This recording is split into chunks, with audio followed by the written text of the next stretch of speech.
I think the best advice is to understand your weaknesses, because when you do so and you can surround yourself with people who can complement you, I think that really helps you grow and be successful. Well, of course, listen to what I've got to say, follow everything exactly as I tell you to. I'm just kidding, of course.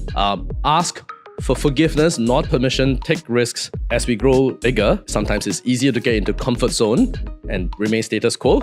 Take risk. I think that's what we need to do.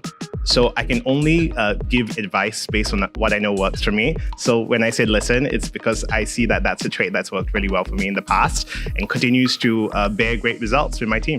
The best advice I could share, whether it is for the most senior or the most junior member of a team, is KOL. Be kind, offer opinions, and listen. It's amazing in my job in space and in robotics and deep tech. I meet very, very intelligent people, very smart people, young and old. Been very privileged because they give such good advice. But one of the advice that stood out in recent years from a peer who told me, you're going through a lot of changes, Lynette, and there are many things you're hearing and you're trying to be open-minded and listen to them. But there's a faint voice in you and there's a very faint beacon of light in you, and you're not letting it shine. So he told me to just shut down and listen to that voice and that light in me. And he said, just let it shine, Lynette. And then you will find people who will support you, rally around you, and be what you need to keep going. And that really had a very, very strong impact on so much of the work that I've been doing recently. I would say to listen. I think listening is a skill that's necessary when you are an entrepreneur or you are in a bigger organization, just to get a sense of the ground and how people are feeling so that you can address it in the best way possible. The personal trait I think would make me proud of would be being decisive. I think it is important to be decisive and then to be accountable thereafter. I would say I think I'm relentless. It's a tough business being in startup, and we get knocked down all the time. I think the ability to get back up and pursue our goals with the same magnitude of strength, with effort, I think that's probably the most important thing. A personality trait or a strength that I'm grateful to possess and hone all these years, which helps me in my career, would be resilience, compassion, as well as kindness. I've started to realize that when you're doing big things and with big ambition, you're not going to do it alone.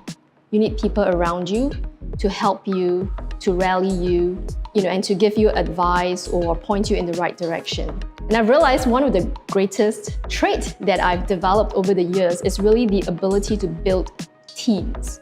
You need different characteristics, you need different strengths, and all of us have our weaknesses. But when you are able to build a good team, you can harness the strength of everyone, and you can do so much more and do much bigger things when you have a team. So what has really allowed me to be successful is the ability to bring people together towards a common ambition. This is going to be quite passé, but I look up a lot to Elon Musk because not many people in the world are willing to give up everything once they have achieved so much, to throw themselves into the deep end and to figure it all out again. Well, there are a lot of really great entrepreneurs, but I live with one, my father, and I think that is very different when you see someone at their highest and their lowest. So for me, kind of seeing him go through the ringer at some times and how he responds to that has really been very inspirational for me and someone I really look up to. There are many people I look up to for many reasons, and taking a strengths-based approach, there's a lot to learn from anybody. The people I look up to are the leaders before me who paved the way, who trailblaze, and who ensures that the path ahead continues smoothly for the next person. I'll say my wife. She looked like a damsel, but she's actually a lumberjack. She's tough as nails, she's decisive, she bulldozes through things. I think she's amazing. I learned a lot from her. Really privileged with my life and with my line of work that I meet so many amazing people. Even young students that I interact with have been very inspiring and motivating in the work that I do. But if I have to pick one person, and I'm very indebted to him, would be Prof. Lui Pao Chen. I've known him for 20 years. And at that time, he was sitting on so many boards, having a lot of responsibilities. And over the years, he retired and he became a friend. And I would go to his house, we would talk about life, about many exciting and interesting things. And what I would notice is when I'm at his place, people would call in and they would come and visit him. They no longer have a working relationship with him.